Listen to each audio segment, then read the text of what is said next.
willing to pay the price for freedom. When you're willing to pay the price for freedom, then you get it. But the Negro in this country has never been willing to pay the price for his freedom. All of the price that we have been paying in the past has been freedom for the white man. We fought abroad so that the white man in America could be free today to sick police dogs on us, to beat our people in the heads with police clubs, and to turn water hose on little women and children and babies simply because they want to walk down the street like decent human beings. That's now the only way you can have peace, is to eliminate those injustices, and the American white man is not going to eliminate them. He's going to talk that pretty talk, but he'll still continue to practice those inhuman deeds. You got the honorable. The urgent and powerful words spoken by Malcolm X demanding change and equality in response to the Civil Rights Act of 1964 and the rise of the Black Panthers came America's great compromise.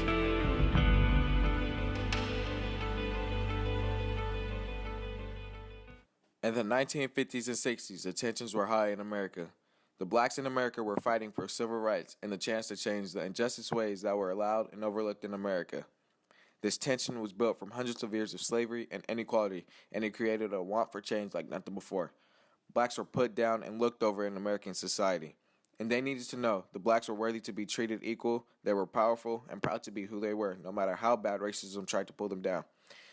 These African Americans had enough of the injustice and inequalities of America. They wanted to stop being peaceful when peace was never an option they were given, and this started a movement that glorified Black power. Who taught you to hate the shape of your nose and the shape of your lips? Who taught you to hate yourself from the top of your head to the soles of your feet? Who taught you to hate your own kind? Who taught you to hate the race that you belong to? So much so that you don't want to be around each other. No, before you come asking Mr. Muhammad, does he teach hate, you should ask yourself, who taught you to hate being what God gave you? The rise of the PPP, the Black Panther Party, was during the same time that the Black Power movement really saw its genesis. And again, however radicalized the popular narrative may be, the Black Power movement was only asking for an equal treatment of its Black citizens.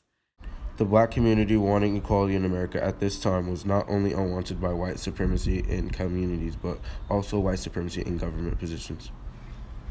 I'm not for integration, I'm for segregation, and I will be until I die. Segregation now, segregation tomorrow, and segregation forever. And to help to get them out legally and peacefully. And as far as accepting them socially, if that's what you mean, I could never do that.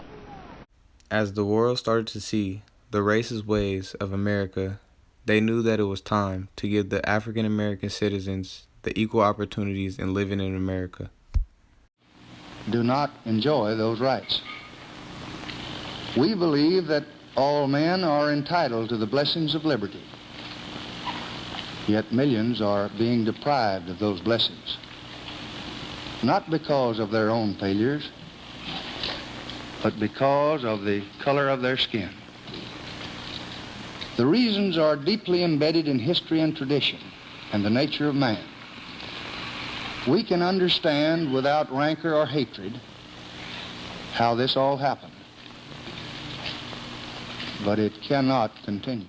The Civil Rights Act of 1964 was passed and ended segregation in public places and banned employment discrimination on the basis of race, color, religion, sex, or national origin.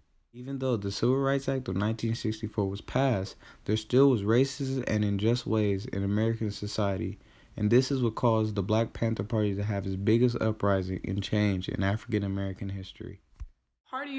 The Black Panther Party, the BPP, was instrumental in Black folks being able to organize one another, for one another, by one another.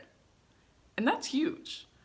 When you want to talk in the historical context and true authenticity in which this nation was founded, in colonialism, in imperialism, in slavery, to have a party that says we can no longer rely on the aid of our government and that we must do this ourselves and take pride in ourselves and know that we are enough as Black people, that's huge. To expect things like that as reactions.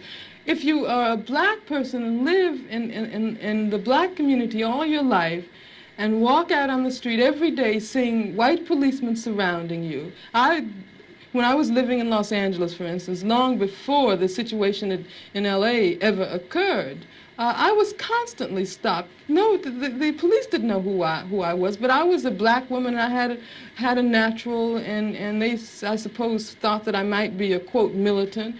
And when you live under a situation like that constantly, and then you ask me, you know, whether I approve of violence. I mean, that just doesn't make any sense at all. The Black Panther Party was created to stop racist police brutality and racist police violence. The Black Panthers were a staple of showing Black pride and Black power. And the Black Panthers uprising also showed America that there was still need for change and that nothing was okay just from the Civil Rights Act of 1964.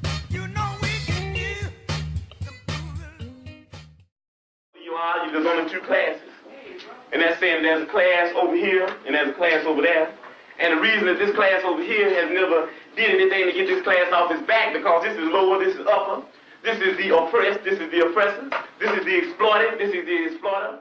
The Black Panther Party continued to fight and show the world that the African American society in America needed social equality to truly prosper in this nation.